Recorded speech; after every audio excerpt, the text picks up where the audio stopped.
7 বছরের এক ছোট্ট মেয়ের সঙ্গে বিয়ে করে রাগে অভিমানে দেশ ছেড়ে চলে গিয়েছিল ইভান।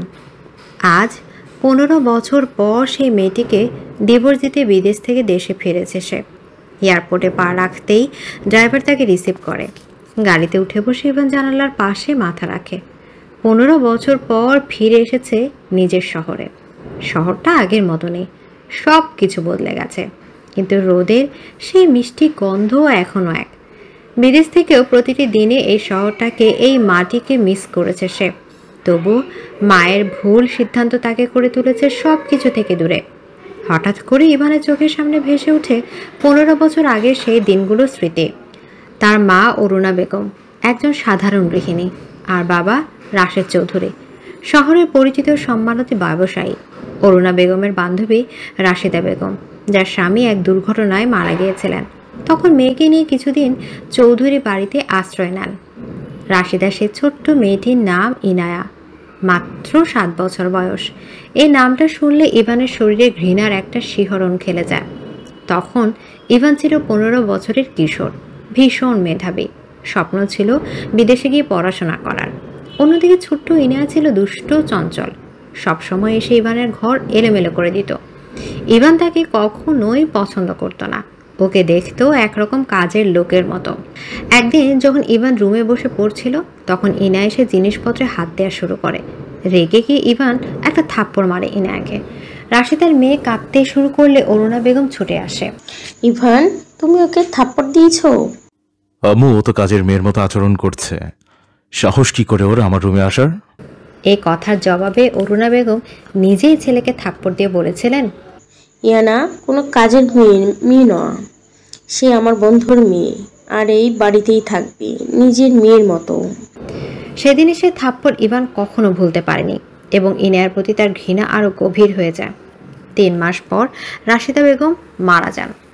ইনায়া তখন ভেঙে পড়ে কান্নায়। রাশিদা ভাই এসে ইনায়াকে নিয়ে যেতে চায়, কিন্তু অরুণা বেগম প্রতিশ্রুতি রক্ষা করতে চায়।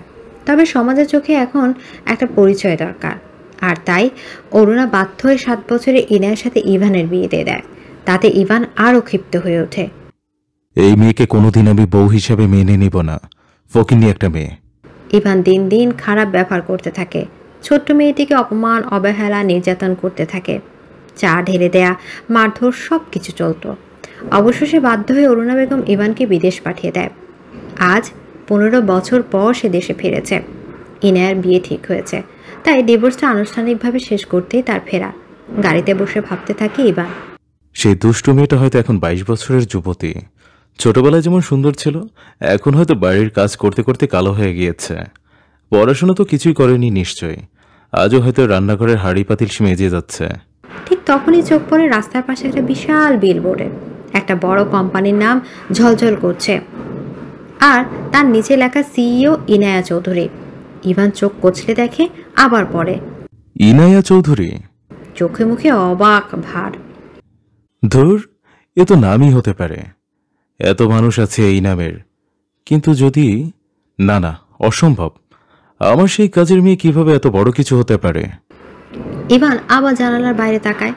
এক অজানা অস্বস্তি ভর করে তার মনে। এদিকে চৌধুরী বাড়িতে আজ বিশাল আয়োজন করা হয়েছে। 7 বছর পর ইভান বিদেশ থেকে ফিরে এসেছে। অরুণা বেগম রান্নাঘরে গিয়ে সব রকমের খাবার রান্না করে। ইভান যা যা খেতে পছন্দ করে সব। ইভান বিদেশে যাওয়ার পরে পরিবারের সাথে কোনো প্রকার যোগাযোগ রাখে নাই। মায়ের সাথে কথা বলা অনেক দূরের বিষয়, ওনার ফেসও কখনো দেখার ইচ্ছা করে নাই তার। বাড়ির গেটের সামনে এসে দাঁড়ায় একটা গাড়ি। ড্রাইভার গাড়ি থেকে বের হয়ে পেছনে দরজা খুলে দেয়। ইভান নিজেদের অতীতের ঘটে যাওয়া স্মৃতি থেকে বের হয়ে আসে। এরপর বাড়ির দিকে তাকিয়ে দেখে। আজ এত বছর পর নিজের বাড়িকে দেখছে। যদিও সময়ের পরিবর্তনে এখন অনেক পরিবর্তন হয়েছে চৌধুরীর বাড়ি, তবে আগে যে রাজকীয় বিষয় বা আভিজাত্য ছিল, সেটা কখনো বাড়ির সৌন্দর্য মাধ্যম ফুটে ওঠে। ইভান বাড়ির গেট দিয়ে ভেতরে প্রবেশ করে। সেখানে তার পরিবারের প্রতিটা সদস্য তার জন্য অপেক্ষা করে আছে। ইভান বাড়ির সদর দরজার সামনে দাঁড়িয়ে আছে। হঠাৎ করে তার উপর কেউ হাজার হাজার ফুল ছিটিয়ে দেয়। ইভান সামনে তাকিয়ে দেখে তার ছোট বোন নাতাশা দাঁড়িয়ে আছে। সেটা দেখে ইভান হাসে। নাতাশা এক দৌড়ে তার ভাইকে জড়িয়ে ধরে আর বলে, ভাইয়া, তুমি এসে পড়েছো। জানো, তোমাকে অনেক মিস করেছি আমি। তুমি এতদিন কেন বাড়িতে ফিরে আসো নাই ভাইয়া? নাতাশার কথা শুনে ইভান হাসে। সে যখন বিদেশে চলে যায় তখন নাতাশা খুব ছোট ছিল। তবে ছোটবেলায় থেকে তার বোন বড্ড অভিমানী, তবে ইভানকে সে অনেক ভালোবাসে। ইভান তার ছোট বোনকে জড়িয়ে ধরে বলে, তোর ইভান ভাইয়া তোকে অনেক মিস করেছে, আর বিদেশ থেকে তার ছোট বোনের জন্য অনেক সুন্দর সুন্দর গিফট নিয়ে এসেছে। আই রিয়েলি মিস ইউ বোন। ইভান আর নাতাশার খুনসুটির মধ্যে তার বাবা এগিয়ে আসে। তার কাছে নিজের ছেলেকে এত বছর পর দেখে শক্ত করে জড়িয়ে ধরে থাকে। ছেলের সাথে কথা বলার জন্য অনেক চেষ্টা করছে মিলন সাহেব, কিন্তু ছেলের জেদের কাছে হার মানতে হয়েছে তাকে। তবে আজ 15 বছর পর ছেলেকে দেখে আবেগ সামলে রাখতে পারে নাই। তবে সকলের মধ্যে একজন বাড়ির কোনায় দাঁড়িয়ে দূর থেকে ইভানকে দেখে যাচ্ছে। সে হলো অরুণা বেগম। ওনার সাহস হচ্ছে না ইভানের সাথে কথা বলার। 15 বছর যে ছেলেকে দেখার জন্য সে অপেক্ষা করছে, কান্না করছে কথা বলার জন্য, হাজারবার ফোন করেছে। আজ সে ছেলে যখন তার সামনে এসেছে তখন সব কথা যেন হারিয়ে গেছে মনের মধ্যে। ভয় জন্ম নিয়েছে তার। ইভান সবার সাথে কথা বলে বাড়ির ভেতরে ঢুকে তার চোখ যায় এক জায়গায়, শান্ত হয়ে দাঁড়িয়ে থাকা মহিলার দিকে। ইভান এগিয়ে যায়, তার কাছে সামনে গিয়ে একটু ঝুঁকে পায়ে হাত দিয়ে সালাম করে। কেমন আছো আম্মু? বিদেশ থেকে এতদিন পরে ফিরে এসেছি, নিশ্চয়ই খুশি হও নাই? তবে কি করব, যেহেতু এই দেশে জন্মেছি তাই কোনো না কোনো দিন ফিরে তো আসতেই হবে। অরুণা বেগম বুঝতে পারে তার ছেলের রাগ এখনো এক বিন্দু কমে নাই, বরং সেটা সময়ের সাথে দ্বিগুণ বেড়ে গেছে। অরুণা বেগম নিজের আবেগ নিয়ন্ত্রণ করে শান্ত গলায় বলে, এখানে খুশি না হওয়ার কি আছে ইভান? তুমি এই বাড়ির ছেলে, বিদেশ থেকে পড়াশোনা শেষ করে ফিরে এসেছো, এখানে খারাপ কি? আর আমি তোমার মা, ছেলে এত বছর পরে ফিরে এসেছে সেটা দেখে অবশ্যই খুশি হওয়ার কথা আমার। সেটা ঠিক, তবে আচরণ দেখে মনে হচ্ছে না।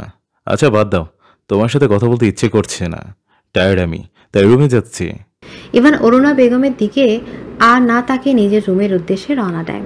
অরুণা বেগম নিজের চোখের পানি আর ধরে রাখতে পারে না। মিলন সাহেব এগিয়ে এসে আর বলে, অরুণা, যার জন্য সারা রাত জেগে রান্না করলে তার সাথে একবার ভালো করে কথাও বললে না? নিজের ভালোবাসা কতদিন লুকিয়ে রাখবে ইভানের থেকে? ইভান আমার ছেলে, মিলন ওর চোখ দেখে বুঝতে পারি ওর মনের মধ্যে কি চলছে।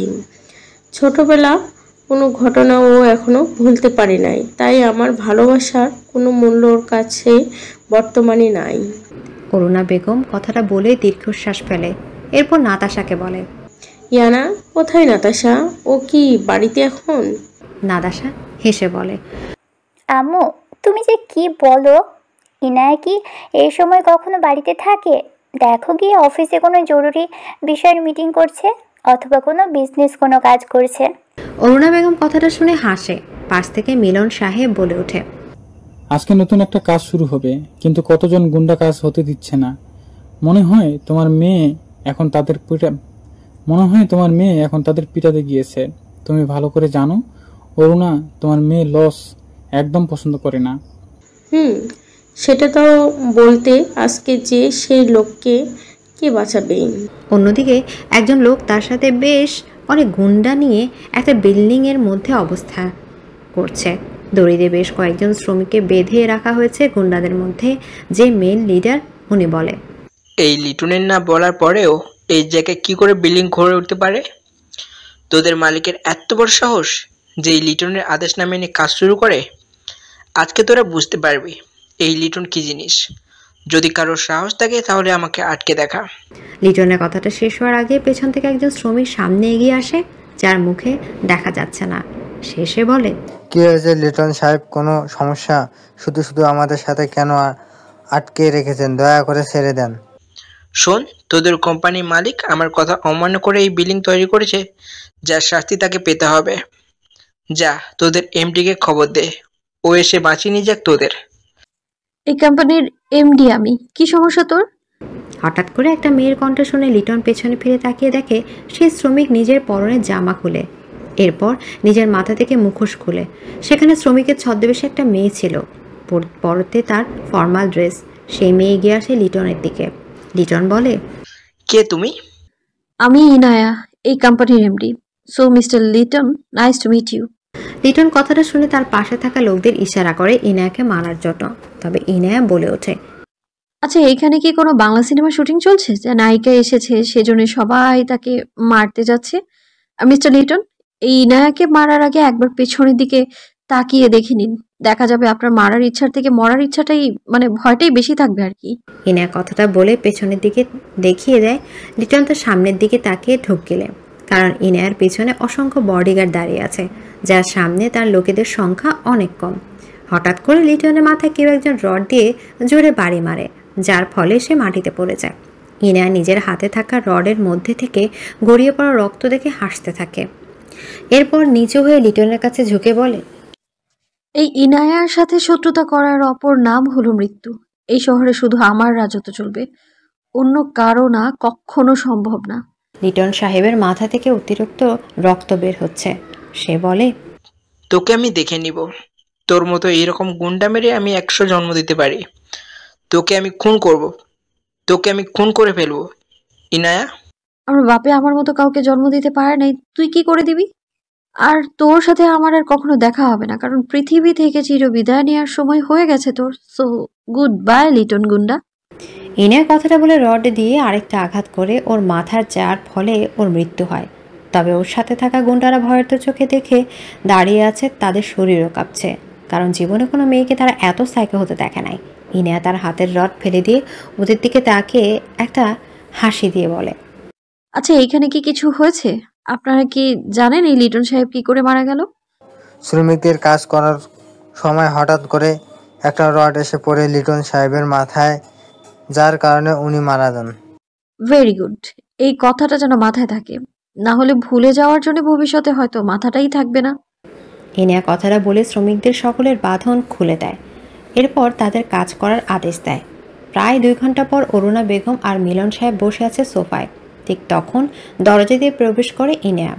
সে এক মিষ্টি হাসি উপহার দিয়ে যখন অরুণা বেগমকে জড়িয়ে ধরতে যাবে, তখন অরুণা বেগম বলে, এই না, কোনো জড়িয়ে ধরা চলবে না, আর আমি কারো মামুনি না, সো দূরে সরে যা।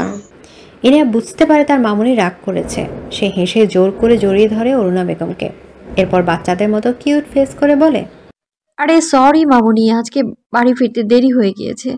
কি করব, অফিসের মানে অনেক জরুরি কাজ ছিল তো, তাই তোমার ফোনটাও ধরতে পারিনি আমি।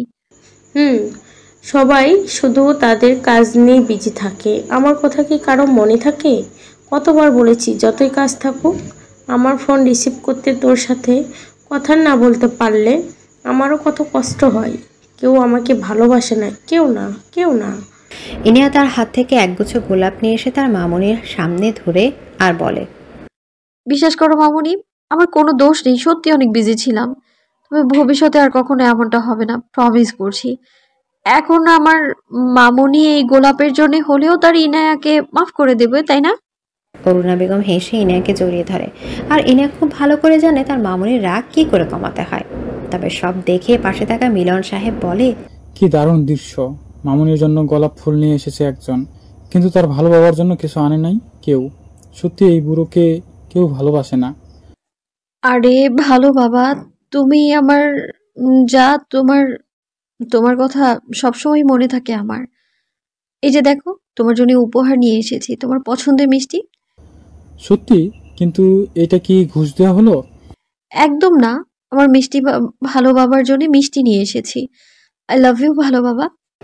ইনায়া সবার সাথে কথা বলে নিজের রুমে চলে যায়। অরুণা বেগম সেটা দেখে হাসে। তবে তার মনে এক ভয় কাজ করছে। ইভান যদি ইনায়াকে দেখে তাহলে কি করবে, আর ইনায়ার রিয়াকশন কেমন হবে। অরুণা বেগম ইভান বা ইনায়া কাউকে নিজের জীবন থেকে দূর করতে পারবে না। রাতে ইভান যখন ছাদে যায়, তখন হঠাৎ করে তার চোখ যায় ছাদের একপাশে দাঁড়িয়ে থাকা এক রমণীর দিকে। পেছন দিকে ফিরে সে দাঁড়িয়ে আছে। তার সুন্দর রেশমি চুল হালকা বাতাসে উড়ে যাচ্ছে। মনে হচ্ছে কোনো পরী দাঁড়িয়ে আছে সেখানে। ইভানের মনে বড্ড ইচ্ছা হয় সেই মানুষরূপী পরীকে দেখতে। ইভান কাছে যায়, পেছন থেকে তার কাঁধে হাত রাখে। হঠাৎ করে ইনায়ার কাঁধে কেউ হাত রাখার কারণে সে চমকে পিছনে ফিরে তাকায়। তবে ইনায়া ছাদের বেশ নিকটে দাঁড়িয়ে থাকে। তবে হঠাৎ করে তার শরীরে টাচ করার ফলে সে একদম পেছনে চলে যায়, যার ফলে সে পড়ে যেতে লাগে।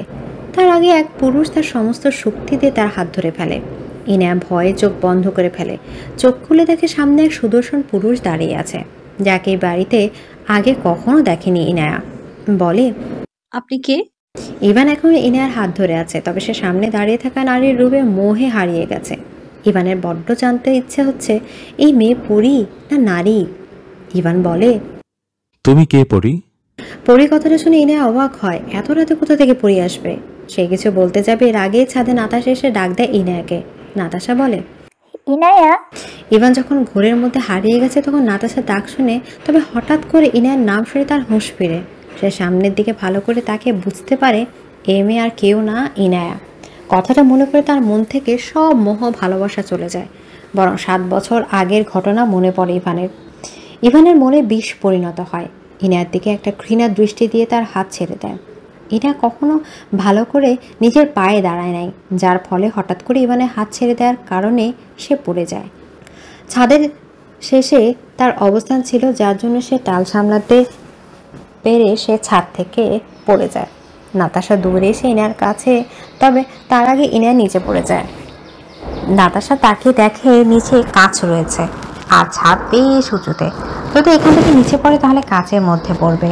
নাতাশা চিৎকার দিয়ে উঠে বলে, ইনায়া।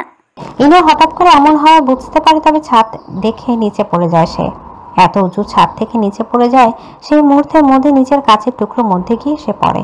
পুরো মেঝে রক্তে ভেসে যায়। যদিও ইভান এখনো সেখানে দাঁড়িয়ে থেকে নিচে রক্তাক্ত ইনায়াকে দেখে, সে বলে, এই ইনায়া মারা গেল আমার কিচ্ছু যায় আসে না। এই মেয়ে আজকে সারা জীবনের জন্য আমার জীবন থেকে চলে গিয়েছে। Bye bye Inaya. ইভান আর ইনায়ার তালাক। এদিকে ইভান ছাদের নিচের দিকে তাকিয়ে দেখে ইনায়ার শরীর রক্তাক্ত হয়ে গেছে। সেটা দেখে ইভানের মনে মায়া হয় না, বরং ও ছাদ থেকে চলে আসতে চায়। তখন নাতাশা তার হাত ধরে ফেলে। নাতাশা আজ প্রথম তার ভাইয়ের সাথে এমন উচ্চ গলায় রাগ দেখিয়ে বলে, ভাইয়া, তুমি কি করলে এটা? ইনায়াকে ধাক্কা কেন দিলে? ও ছাদ থেকে পড়ে গেছে, ওর শরীর থেকে রক্ত পড়ছে, ও মারা যাবে। নাতাশার কথা শুনে ইভানের মনে কোনো পরিবর্তন দেখা যায় নাই, বরং সে মনে তৃপ্তি নিয়ে তার বোনকে উদ্দেশ্য করে বলে, দেখ নাতাশা, তোর ইনায়া আমার কেউ হয় না। তাই ও শরীর রক্তাক্ত হোক বা ও মারা যাক, তাতে আমার কিচ্ছু যায় আসে না। ইভান কথাটা বলে দ্রুত পায়ে হেঁটে ছাদের সিঁড়ি দিয়ে নিচে নেমে যায়। নাতাশার রাগ হচ্ছে নিজের ভাইয়ের উপর, কিন্তু তার এখন রাগ দেখালে হবে না, বরং ইনায়াকে বাঁচাতে হবে। তাই সে চিৎকার করে সবাইকে ডাকতে থাকে। নাতাশা তাড়াতাড়ি করে তার মা বাবাকে ডাক দিতে থাকে আর সিঁড়ি দিয়ে নিচে নামতে থাকে। অরুণা বেগম আর মিলন সাহেব নিজেদের রুমে বসে পারিবারিক কথা বলছিল। হঠাৎ করে নাতাশার চিৎকার শুনে তারা আতঙ্কিত হয়ে যায়। অরুণা বেগম তাড়াতাড়ি নিজের রুম থেকে বেরিয়ে আসে। অন্যদিকে নাতাশাও ছাদ থেকে নেমে আসে। অরুণা বেগম নিজের মেয়েকে এমন তাড়াতাড়ি করে নিচে আসতে দেখে অবাক হয়। অরুণা বেগম বলে, কি হয়েছে নাতাশা? এমন চিৎকার করে সবাইকে ডেকে যাচ্ছ কেন? কি হয়েছে? নাতাশা এত দ্রুত নিচে নামার কারণে তার মুখ দিয়ে কোনো কথা আসছে না, বরং সে জোরে জোরে নিঃশ্বাস নিতে থাকে। নাতাশা কান্না করে দিয়ে বলে, আম্মু, আমার ইনায়া। কি হয়েছে ইয়ানা? ইয়ানা কোথায় নাতাশা? আম্মু, ইনায়া ছাদ থেকে পড়ে গেছে। হোয়াট? অরুণা বেগম যে কি বলবে সেটা অবধি ভুলে গেছে, তবে নাতাশা দৌড়ে বাড়ির সদর দরজা দিয়ে বের হয়ে যায়।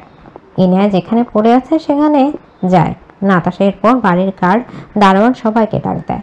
নাতাশাকে ইনায়ার মুখ উঁচু করে তুলে দেখে ওর কপাল থেকে অবিরাম রক্ত ঝরছে, তবে চেহারার কোনো সমস্যা হয় নাই, কারণ এই কাজ আসল না, বরং বাড়ি সাজানোর জন্য ব্যবহার করা হয়েছে। তবে চৌধুরী বাড়ির ছাদ বেশ উঁচুতে অবস্থিত হওয়ার জন্য ইনায়ার শরীরে অনেক ক্ষতি হয়েছে। অরুণা বেগম সেখানে উপস্থিত হয়। নাতাশার কোলে সে ইনার রক্তাক্ত শরীর দেখে নিঃশ্বাস নিতে ভুলে গেছে। মিলন সাহেব কাছে এসে জড়িয়ে ধরে ইনায়াকে। এরপর দারোয়ান ও সকলের সাহায্য নিয়ে বাড়ির ভেতরে নিয়ে যায়। অরুণা বেগমের চারপাশ কি ঘটছে ওই তাই ভুলে গেছেন, শুধু চোখ দিয়ে জল বিসর্জন দিচ্ছে। মিলন সাহেব ডাক্তারকে ডাক দেন।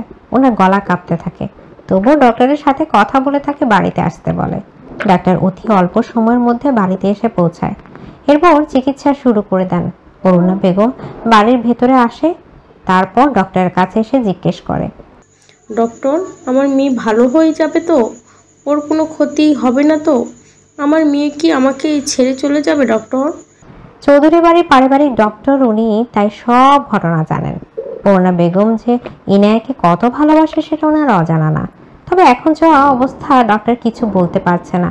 ইনায়ার শরীরে কাঁচ ফুটে গেছে আর এত উপর থেকে পড়ে যাওয়ার কারণে বেশ অনেক সমস্যা হয়েছে।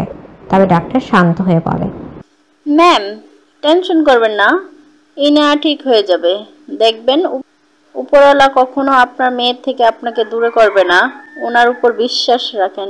অরুণা ম্যাম। ডাক্তারের কথাটা অরুণা বেগমের পছন্দ হয়েছে, তবে উনি কোনো শিওর হয়ে বললেন না যে তার মেয়ে সুস্থ হয়ে যাবে। মিলন সাহেব স্ত্রীর মনের অবস্থা বুঝতে পারে।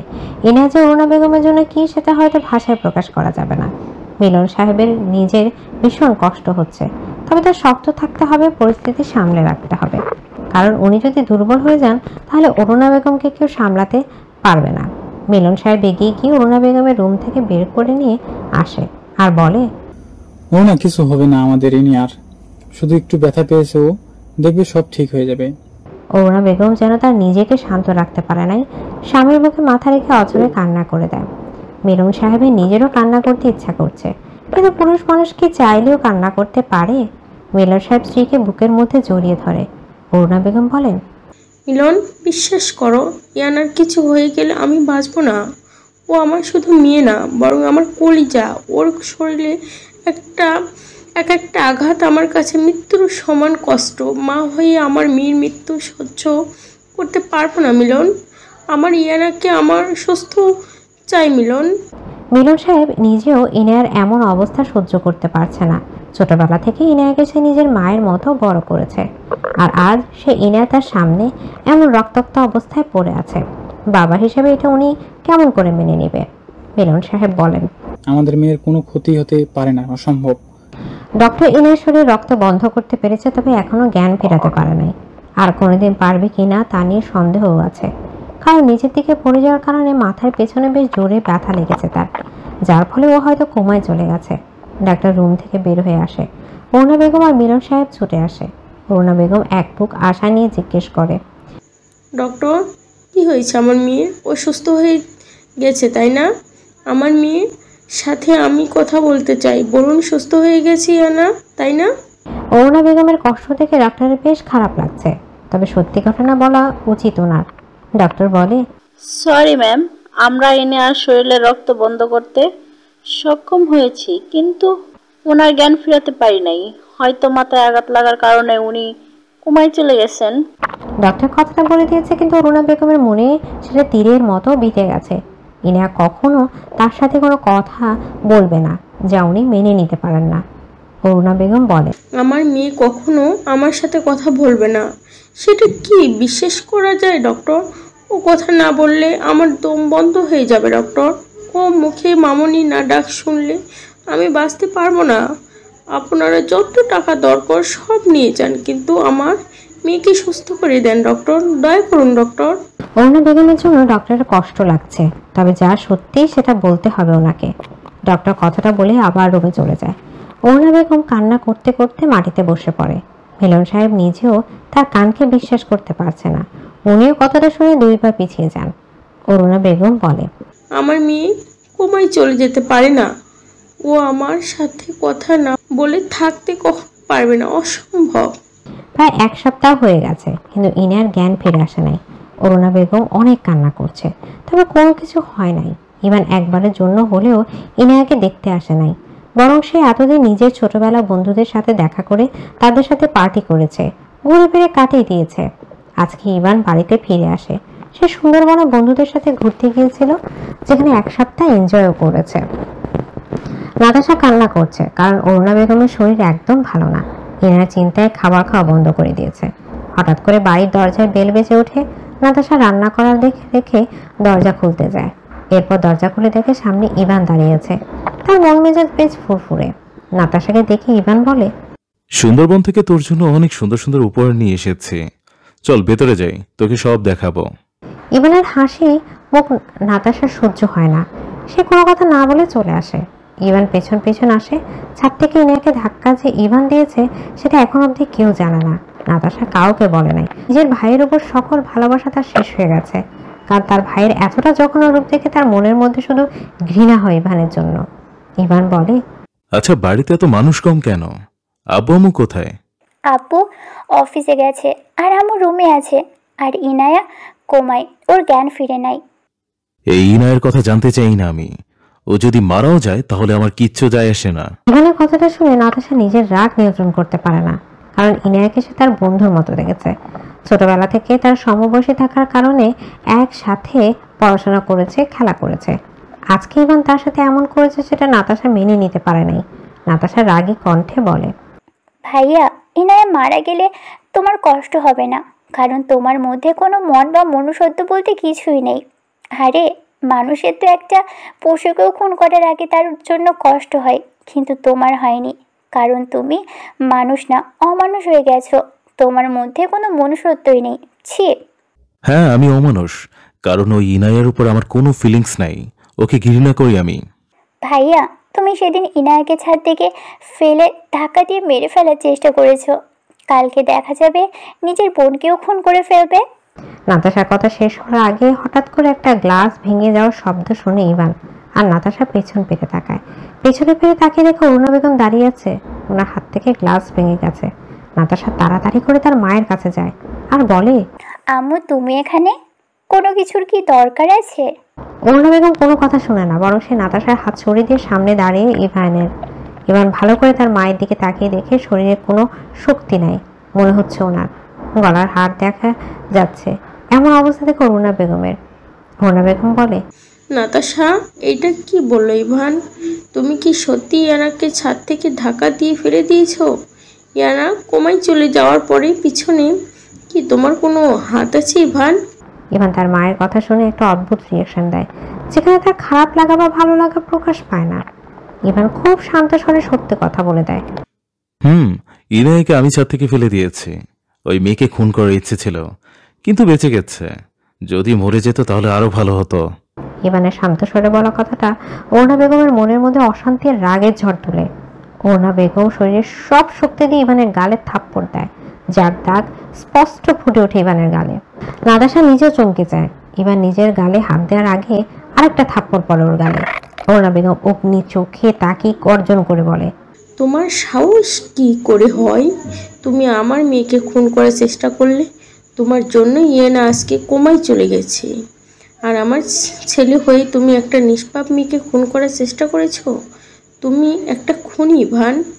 আজ প্রায় 15 বছর পর অরুণা বেগম আবার নিজের ছেলের গায়ে থাপ্পড় দিলেন। অরুণা বেগমের শরীরের রাগ ঠিক কতটা সেটা ওনার চোখ দেখেই বোঝা যাচ্ছে। এবার নিজের গালে হাত দিয়ে দেখে সেখানে থাপ্পড়ের দাগ বসে গেছে। আজকে আবার ওই ইনার জন্য তার মায়ের কাছ থেকে থাপ্পড় খেতে হয়েছে তার। ইভান বলে, হ্যাঁ আম্মু, আমি খুনি, ওই ইনায়ার খুনি। ওই মেয়ের জন্য আমার জীবন থেকে সব সুখ নষ্ট হয়ে গেছে। ওই মেয়েকে আমি ঘৃণা করি। ছাদ থেকে ফেলে দিয়েছি, মেরে ফেলতে চেয়েছি ওকে, কিন্তু একটুর জন্য বেঁচে গেছে। তবে পরের বার ওকে সত্যি সত্যি খুন করে ফেলবো আমি। ইভানের কথা শুনে অরুণা বেগম সত্যি অবাক হয়। তার ছেলে হয়ে কোনো মেয়েকে খুন করার চেষ্টা করতে পারে, ভাবতে পারে না। 15 বছর ইভান রাগ কমে নেই, বরং সেটা সময়ের সাথে সাথে ঘৃণার জন্ম দিয়েছে। অরুণা বেগম বলেন, ইভান, কোনো ঘৃণা করো তুমি? ইয়ানা কি করেছে তোমার সাথে? আম্মু, ইনায় আমার যা ক্ষতি করেছে সেটা অন্য কেউ করে নাই। ওর জন্য আজকে আমার মা আমার থেকে দূরে সরে গেছে। নিজের পরিবার থেকে 15 বছর দূরে থাকতে হয়েছে শুধুমাত্র ওই মেয়ের জন্য। যদি ইনায় আমার জীবনে না আসতো তাহলে এত কিছু হতো না। তাই ঘৃণা করি ওকে। তার জন্য কি তুমি ইয়ানাকে খুন করার চেষ্টা করবে ইভান? হ্যাঁ করব, অবশ্যই করব। ওকে আমি মেরে ফেলতে চাই। ইয়ানা তোমার বউ হয় ইভান।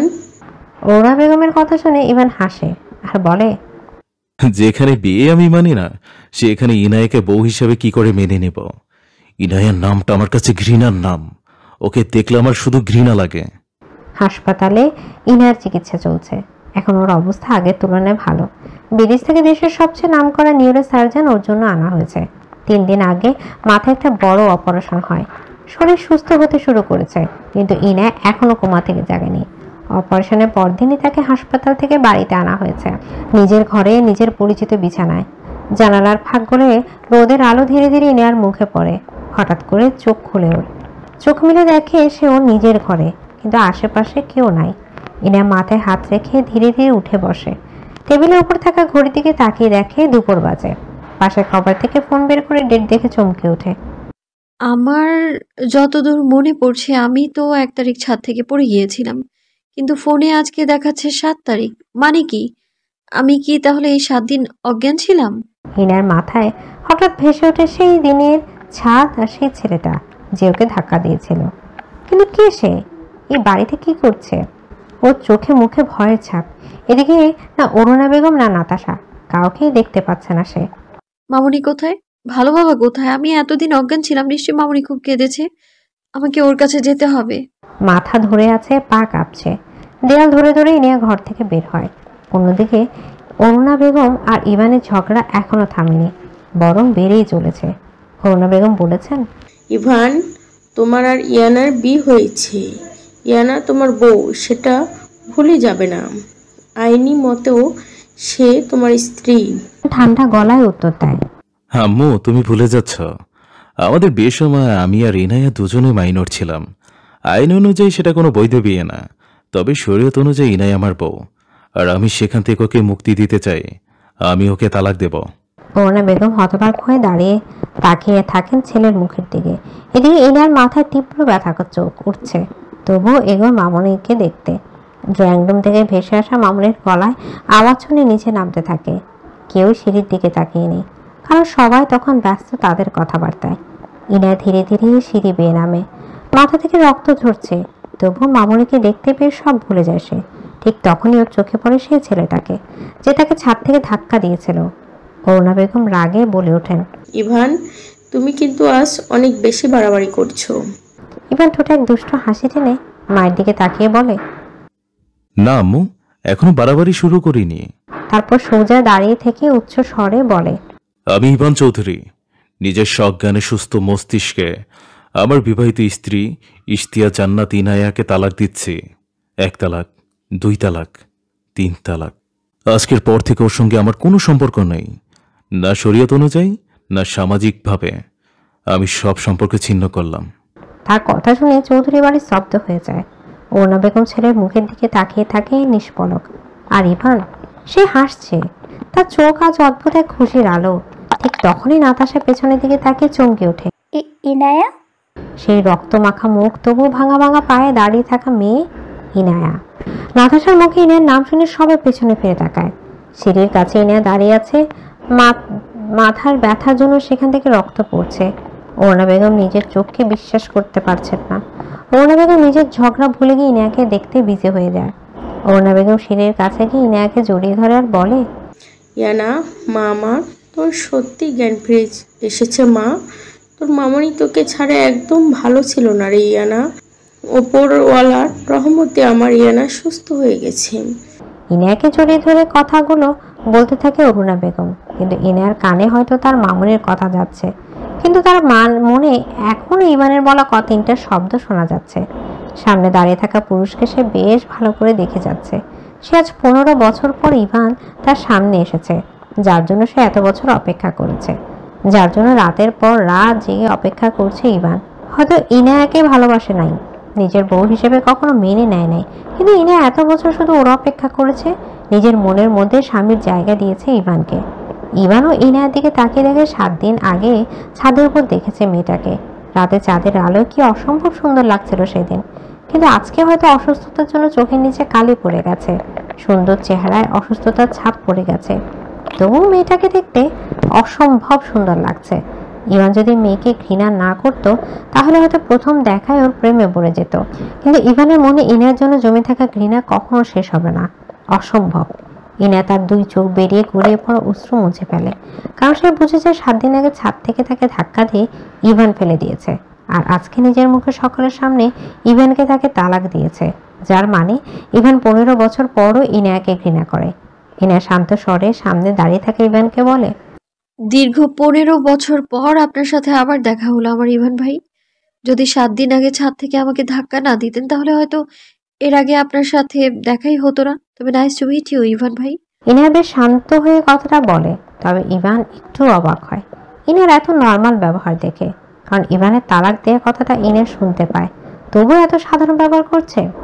ইভান বলে, অনেকদিন পর দেখা হলো ইনা, তবে যদি কোনোদিন আমাদের দেখা না হতো তাহলে আরো ভালো হতো। ছাদ থেকে পড়ে মরে গেলেন না কেন আপনি? ইনা কথাটা শুনে হাসে আর বলে, আসলে মারা যাওয়া বা বেঁচে থাকা সব উপরওয়ালার হাতে থাকে। মানুষ শত চেষ্টা করলেও কাউকে মারতে পারে না, আবার বাঁচাতেও পারে না। যেহেতু আপনি আমাকে তালাক দিলেন, আমি আর আপনার কেউ হই না। আজকের পর থেকে আমাদের মধ্যে থাকা সকল সম্পর্ক শেষ হয়ে গেছে। হিনায়া আমাদের মধ্যে কোনো সম্পর্ক ছিল না কোনোদিন। 15 বছর আগে বা পরে ইভান চৌধুরী সবসময় ইনায়াকে ঘৃণা করে গেছে, আর ভবিষ্যতে তাই করে যাবে। ইনায়া ইভানের মুখে ঘৃণার কথা শুনে বেশ কষ্ট হয়। ইনায়ার একজন নারী যত শক্ত হোক না কেন, তার স্বামীর ঘৃণা সে সহ্য করতে পারে না। তবে ইনায়ার মাথায় অনেক ব্যথা করছে, সেখান থেকে অবিরাম রক্ত পড়ে যাচ্ছে। শরীরের অসুস্থতা আর রক্ত শূন্যতার কারণে ইনায়া আর দাঁড়িয়ে থাকতে পারে নাই। ইনায়া নিজের মাথায় হাত দেয়, তার চোখের সামনে সব অস্পষ্ট হয়ে যাচ্ছে, সে আর দাঁড়িয়ে থাকতে পারছে না। অরুণা বেগম দেখে তার সামনে দাঁড়িয়ে থাকা ইনায়া অজ্ঞান হয়ে পড়ে যাচ্ছে। তিনি তাড়াতাড়ি করে এগিয়ে গিয়ে ইনায়াকে ধরে ফেলেন। ইনায়া পড়ে যায়, তবে অরুণা বেগম তাকে ধরে ফেলে। ইনায়া জ্ঞান হারিয়ে ফেলে। অরুণা বেগম দেখে ইনায়ার মাথা থেকে রক্ত পড়ছে। সেটা দেখে উনি বলে, ইয়ানা, কি হয়েছে মা তোর? ওর মাথা থেকে অনেক রক্ত পড়ছে। নাতাশা, যাও তাড়াতাড়ি ঔষধ নিয়ে এসো, ডক্টরকে ফোন করো। এই ইয়ানা। ডাক্তার আসে ইনায়ার রুমে, ও চেক আপ করতে থাকে। মাথায় কেটে যাওয়া স্থানে আবার ওষুধ লাগিয়ে দেয়। অরুণা বেগম এতক্ষণ ইনার পাশে বসেছিল। ইনার চেক আপ শেষ হলো। অরুণা বেগম জিজ্ঞেস করে ডক্টরকে, ডক্টর, কি হয়েছে ইয়ানার? ওর মাথা থেকে রক্ত বের হয়েছে, কোনো সমস্যা হয়েছে কি ডক্টর? না অরুণা ম্যাম, তেমন কোনো সমস্যা না। আসলে হঠাৎ করে কুমাই থেকে উঠে সিঁড়ি দিয়ে নিচে নামার কারণে ওর মাথার ক্ষত থেকে রক্ত বের হয়েছে। তবে টেনশন করবেন না, সব ঠিক হয়ে যাবে। আশা করি খুব তাড়াতাড়ি এনার জ্ঞান ফিরে আসবে। ডক্টর কথাটা বলে চলে যায়। অরুণা বেগম ইনার মাথায় হাত দিয়ে বুলাতে থাকে। ঘুমন্ত ইনায়াকে দেখতে অনেক সুন্দর লাগে, একদম বাচ্চার মতো। অরুণা বেগম বলে, ইয়ানা, তোর মামুনি তোর সাথে অনেক অন্যায় করেছে, তোর জীবন নষ্ট করে দিয়েছে। 15 বছর আগে ইভানের সাথে তোর বিয়ে দেওয়া আমার জীবনের সবচেয়ে বড় ভুল।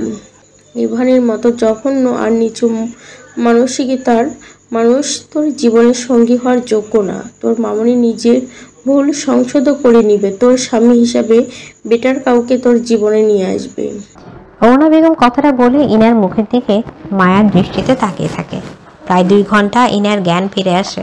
ধীরে ধীরে পিটপিট করে চোখ খুলে দেখে তার পাশে অরুণা বেগম বসে আছে। অরুণা বেগম ঘুমিয়ে আছে। আসলে ইনার অসুস্থতার জন্য উনি বিগত 7 দিন ভালো করে ঘুমাতে পারেন নাই। রাতে যখন ঘুমানোর জন্য চোখ বন্ধ করেছেন, উনি ইনার মায়া ভরা মুখ তার সামনে এসেছে।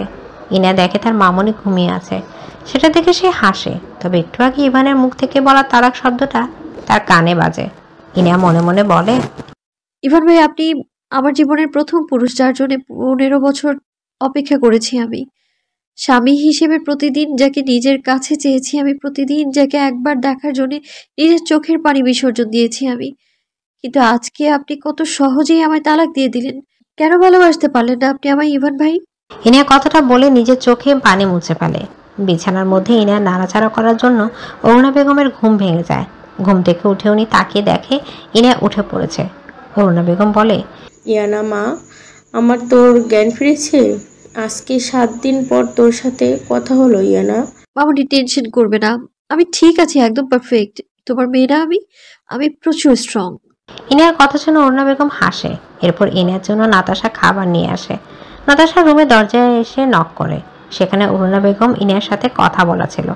দরজা করা নক করার শব্দ শুনে তারা দুজন পেছনে তাকিয়ে দেখে নাতাশা এসেছে। অরুণা বেগম ইশারা দিয়ে নাতাশাকে ভেতরে আসতে বলে। নাতাশা খাবার হাতে নিয়ে ভেতরে যায়। তবে ইনার জ্ঞান ফিরে এসেছে দেখে খুশি হয়।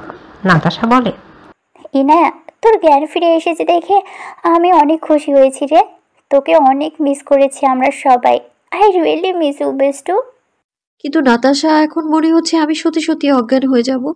তুই আমার জন্য রান্না করলি? বিশ্বাসই হচ্ছে না আমার। তোর রান্না খেয়ে কোথাও আমি আবার কোমায় টোমায় না চলে যাই। শোন, এই নাতাশা অনেক ভালো রান্না করে। সবাই নাতাশা রান্নার প্রশংসা করে, শুধু তুই ছাড়া। আমি চাই তুই আমার রান্না খেয়ে আবার কোমায় চলে যা। অসম্ভব, এই ইনায়া আর কখনো কোমায় যাবে না। অনেক দিন আমার মামুনির ভালো বাবার থেকে দূরে থেকেছি, আর না, আমার ভাগ্যের সব আদর তোকে করেছে এতদিন। এখন এই ইনায়া ফিরে এসেছে, তোকে একটু আমার মামুনির কাছে আসতে দিব না, বলে দিলাম আমি। ইনায়া আর নাতাশার ঝগড়া দেখে অরুণা বেগম হাসতে থাকে। সত্যি এই দুটো মেয়ে এখনো বাচ্চারা থেকে গেছে। নাতাশা নিয়ে আসা খাবার ইনায়া খায়। এরপর ডক্টর লেখা ওষুধ অরুণা বেগম ইনায়ার হাতে দেয়। ইনায়া সেটা খেয়ে বিছানায় বসে রেস্ট নেয়। অফিসের কাজ করতে চেয়েছে কিন্তু অরুণা বেগম নিষেধ করে দিয়েছে। ইভান নিজের রুমে বসে আছে, তবে তার চোখের সামনে ইনার সেই অসুস্থ মুখ ভেসে ওঠে। ইভান বলে, না না ইভান, তোর দুর্বল হলে চলবেই না ইনায়ের উপর। ওকে সবসময় তোকে ঘৃণা করতে হবে তোর। ইভান কথাটা ভেবে কাজ করতে থাকে। অন্যদিকে মিলন সাহেব বাড়ি ফিরে এসে শুনে ইনার জ্ঞান ফিরে এসেছে। মিলন সাহেব অনেক খুশি হয়। উনি ইনার সাথে দেখা করে কথা বলে, এরপর নিজের রুমে ফিরে আসে। অন্যদিকে অরুণা বেগম কার সাথে যেন কথা বলছে। মিলন সাহেব বিরক্ত না করে ফ্রেশ হতে ওয়াশরুমে চলে যায়। এরপর ওয়াশরুম থেকে ফিরে এসে জিজ্ঞেস করে, অরুণা, তুমি এত রাতে কার সাথে কথা বলছো? মায়ের সাথে। মায়ের সাথে হঠাৎ করে কথা বললে কি কোনো জরুরি বিষয় কি? মিলন, ইয়ানার বিয়ের বিষয়ে মায়ের সাথে কথা বললাম। ইনার বিয়ের কথা শুনে মিলন সাহেব অরুণা বেগমের দিকে অবাক দৃষ্টিতে তাকিয়ে দেখে। হঠাৎ করে ইনার বিয়ে হবে কোনো, আর কার সাথে বা বিয়ে হবে? মিলন সাহেব বলে, ইনায়া, বিয়ে মানে কার সাথে বিয়ে হবে? ইভান কি এই বিয়েতে রাজি? আর ইনায়ার বিয়ের বিষয়ে তুমি মাকে কেন ফোন করছো? ইয়ানার বিয়ে হবে, কিন্তু সেটা ইভানের সাথে না, বরং অন্য কারোর সাথে। আর মাকে ফোন করেছি কারণ ইয়ানার বউ হয়েই ওই বাড়ি যাবে। অরুণা বেগমের মুখে ওই বাড়ি কথাটা শুনে মিলন সাহেব চমকে যায়। মিলন সাহেব বলে, অরুণা, তুমি জানো তুমি কি বলছো? ওই বাড়িতে ইনায়া বউ হয়ে গেলে ওরা ইনায়াকে মেরে ফেলবে, আর ওকে ইনায়া অনেক ঘৃণা করে। কখনো ওকে বিয়ে করবে না ইনায়া। মিলন, বিয়ে ওই বাড়িতেই হবে ইয়ানার, আর এই বাড়ির কেউ কোনো ক্ষতি করবে না ইয়ানার। তুমি টেনশন করো না। আর এই বাড়ির সন্তান শুধু একটু ভুল বোঝার কারণে আমাদের থেকে দূরে সরে চলে গেছে, কিন্তু ইয়ানার সাথে বিয়ে হয়ে গেলে সব ঠিক হয়ে যাবে মিলন। মিলন সাহেব অনেক বোঝানোর চেষ্টা করে অরুণা বেগমকে, কিন্তু উনি নিজের জেদে অটল থাকে। ইনা যখন নিজের রুমে বসে ফোনে ভিডিও দেখছিল, তখন অরুণা বেগম ওর রুমে আসে। অরুণা বেগম বলে, ইয়ানা, আমি কি তোর রুমের ভিতরে আসতে পারি? অরুণা বেগমের কথা শুনে ইনা ফোন রেখে দরজার দিকে তাকে মিষ্টি হেসে উত্তর দেয়, অবশ্যই মামুনি, তোমার আবার রুমে আসার জন্য অনুমতি কেন নিতে হবে? আসো ভেতরে। ইনার সম্মতি পেয়ে অরুণা বেগম রুমের ভেতর ঢুকে পড়ে। এরপর বিছানার কাছে গিয়ে ইনার পাশে বসে। অরুণা বেগম ইনার মাথায় হাত দেয়, এরপর ওর একটা হাত নিজের হাতে রেখে অরুণা বেগম বলে, ইয়ানা, তোর কাছে যদি তোর মামনি কোনো কিছু চায়, সেটা কি তুই রাখবি? বিশ্বাস কর, তোর মামনি তোর ভালোর জন্যই করবি। দোয়া করে তোর মামনি আবদারটা রাখ মা। অরুণা বেগমের এমন কথা শুনে ইনা একটু অবাক হয়, কারণ আজ অবধি অরুণা বেগম তার কাছে কিছুই চায় নাই। ইনা বলে, মামুনি, এমন করে কেন বলছো? ছোটবেলায় মা মারা যাওয়ার পর তুমিই আমার মা। তোমার কোনো কথার অবাধ্য কি হয়েছি আমি কখনো? তুমি শুধু আমাকে একবার বলো কি চাই তোমার। এই ইনায়া তার মামুনির খুশির জন্য নিজের জীবনটা হলেও দিয়ে দিতে পারে। ইনার কথা শুনে অরুণা বেগম সাহস নিয়ে বলে, আমি চাই তোর অন্য কোথাও বিয়ে দিতে। আমার পছন্দ করা ছেলেকে কি তুই বিয়ে করবি ইয়ানা? মামুনির মুখে বিয়ে কথাটা শুনে ইনা চমকে যায়। অরুণা বেগম এমন কিছু বলবে সে আশা করে নাই। ইনা কি করে অন্য পুরুষকে বিয়ে করবে? সে তো ইভানকে ভালোবাসে। ছোটবেলা থেকে নিজের স্বামী হিসেবে ইভানকে সবসময় নিজের মনের মধ্যে স্থান দিয়েছে। ইনা বলে, মামুনি, তুমি কি বলছো এসব?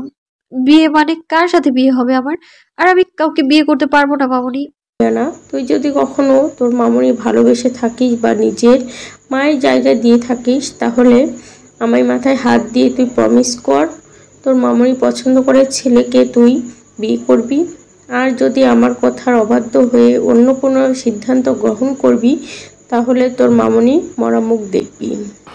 ইনা এমন কথা বলবে সেটা অরুণা বেগম জানে, তাই সে ইনার হাত নিজের মাথার উপর রাখে আর বলে, বল ইয়ানা, তুই কি বিয়ে করবি না? তোর মামনির মরা মুখ দেখবি? মামুনি, তুমি এসব কি করছো বলো তো? আমি বিয়ে করতে পারবো না, তুমি তো জানো সবটা মামুনি। কেন এমন করছো বলো তো? তুই বিয়ে করবি কি না ইয়ানা? অসম্ভব, আমি এই বিয়ে করতে পারবো না মামুনি। শেষবার জিজ্ঞেস করছি, তুই বিয়ে করবি না? আমার মরা মুখ দেখবি? বল ইয়ানা।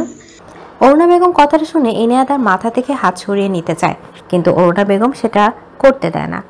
উনি ইনার হাত শক্ত করে চেপে ধরে বলে, আমি বিয়ে করব।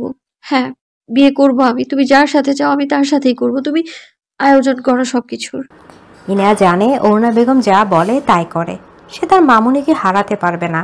তাই ইনা বলে, এই না হলে আমার মেয়ে খুব তাড়াতাড়ি তোর অন্য কোথাও বিয়ে হবে একটা ভালো ছেলের সাথে, তুই অনেক সুখী হবি, আমার মেয়ে অনেক সুখে নিজের জীবন কাটাবে। অরুণা বেগম কথাটা বলে ইনায়াকে জড়িয়ে ধরে। উনি জানেন ইনা ইভানকে ভালোবাসে। ইনার মনের কথা অরুণা বেগম খুব ভালো বুঝতে পারে, কিন্তু অরুণা বেগম চায় না তার একটা ভুলের জন্য ইনা সারা জীবন কষ্টে থাকুক। নিজের বন্ধুর কাছে করা ওয়াদা উনি রাখবেন, ইনায়াকে উনি ভালো করে বিয়ে দিবেন। এমন একজন মানুষের সাথে ওর বিয়ে হবে যে ওকে সম্মান করবে, ওকে ভালোবাসবে। অরুণা বেগম বলেন, আমি হয়তো প্রথম কোনো শাশুড়ি যে নিজের ছেলে বেঁচে থাকার পরও বউকে অন্য কোথাও বিয়ে দিয়ে দিব, কিন্তু যে ছেলে নিজের বউকে সম্মান করতে পারে না, যার মধ্যে কোনো মনুষ্যত্ব নাই, সেই ছেলের জন্য অন্য একটা মেয়ের জীবন নষ্ট হতে দিব না আমি। ইয়ানা আমার ছেলের বউ না, আমার মেয়ে। শাশুড়ি হিসেবে না, মা হিসেবে আমার দায়িত্ব ওকে সবসময় আগলে রাখা, আর তার জন্য যদি আমাকে নিজের ছেলের সংসার ভাঙতে হয় তাও করব। অন্যদিকে ইনায়া মনে মনে বলে, মামনি তুমি এটা কি করলে? আমি কি করে অন্য কাউকে বিয়ে করব, তার সাথে সংসার করব? ইভান ভাইকে আমি ছোটবেলা থেকে ভালোবাসি, ওনার সাথে কখনো সংসার করা হয়নি আমার, কিন্তু ওনাকে আমি স্বামী হিসেবে মেনে নিয়েছি। সে জায়গায় অন্য কাউকে কি করে দেব আমি? ইভান ভাইয়ের জন্য লেখা আমার সব চিঠি বলে দেয় আমি আজও ইভান ভাইকে ভালোবাসি। এদিকে চৌধুরী বাড়িতে বিশাল আয়োজন চলছে, আর 3 দিন পর এনার বিয়ে, যার জন্য বাড়িতে সাজসজ্জা হচ্ছে। অরুণা বেগম আর মিলন সাহেব অনেক বিজি বিয়ের কাজ নিয়ে, তবে ইনায়ার সেই বিষয়ে কোনো ইন্টারেস্ট নাই। ইনায়া সারাক্ষণ অফিসের কাজ নিয়ে বিজি থাকে, বাড়িতে বিয়ের কাজ দেখতে তার ভালো লাগে না। আর সে জানেও না কার সাথে তার 3 দিন পর বিয়ে হচ্ছে, আর সে জানতেও চায় না। অন্যদিকে ইভান, সে তো মহা খুশি, ফাইনালি তার জীবন থেকে ইনায়া সারা জীবনের জন্য চলে যাবে। চৌধুরী বাড়িতে বিয়ে উপলক্ষে সাজানো হচ্ছে, যার প্রধান দায়িত্ব ইভান আছে।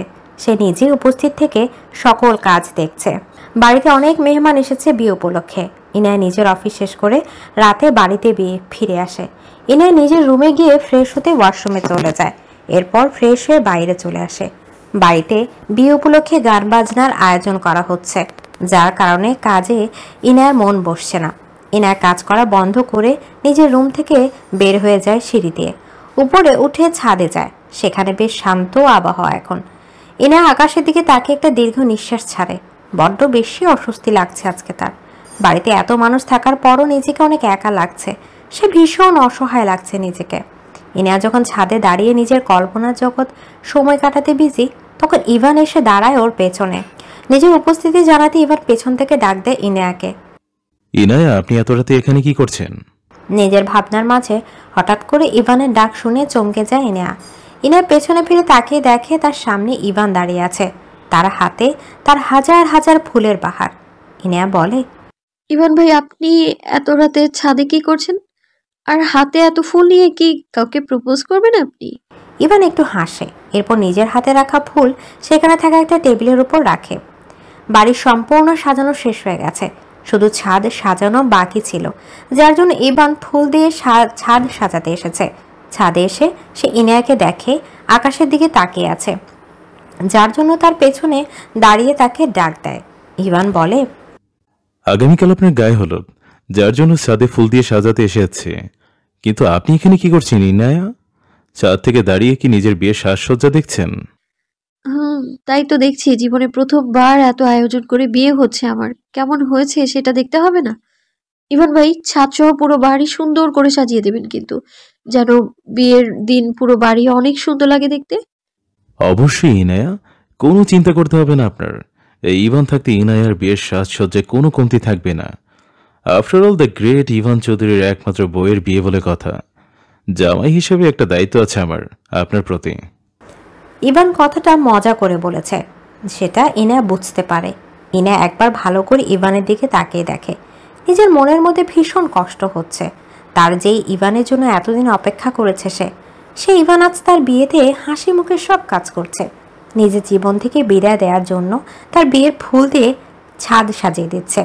ইনা বলে, যাক, এতদিনে আপনি একটা দায়িত্ব পালন করলেন। তবে আমার প্রতি ইভান ভাই, আপনি হয়তো পৃথিবীর প্রথম স্বামী যে নিজের বউয়ের বিয়ের খাবার নিজেই রান্না করবেন। ইনার কথা শুনে ইভান হাসে আর বলে, অবশ্যই ইনায়া, আপনি যখন বলেছেন তাহলে আপনার বিয়ের খাবারে ইভান চৌধুরী রান্না করবে। তবে যাই বলেন, আগে জানা ছিল না আমার বউয়ের বিয়ের খাবার এত মজা হয়। তাহলে আরও 4-5টা বিয়ে করতাম, তাদের তালাক দিতাম, এরপর বিয়ের দাওয়াত খেতাম। হ্যাঁ, বুদ্ধিটা দারুণ ইভান ভাই। সমস্যা নেই, এখন আপনার আর আমার ডিভোর্স হয়ে গেছে, চাইলে অন্য কাউকে বিয়ে করতে পারেন আপনি। ইনায়া, সেটা তো করাই যায়, কিন্তু কি করব বলেন? যতক্ষণ না এক বউয়ের বিয়ে দিচ্ছি ততক্ষণ অন্য কাউকে কি করে বিয়ে করি?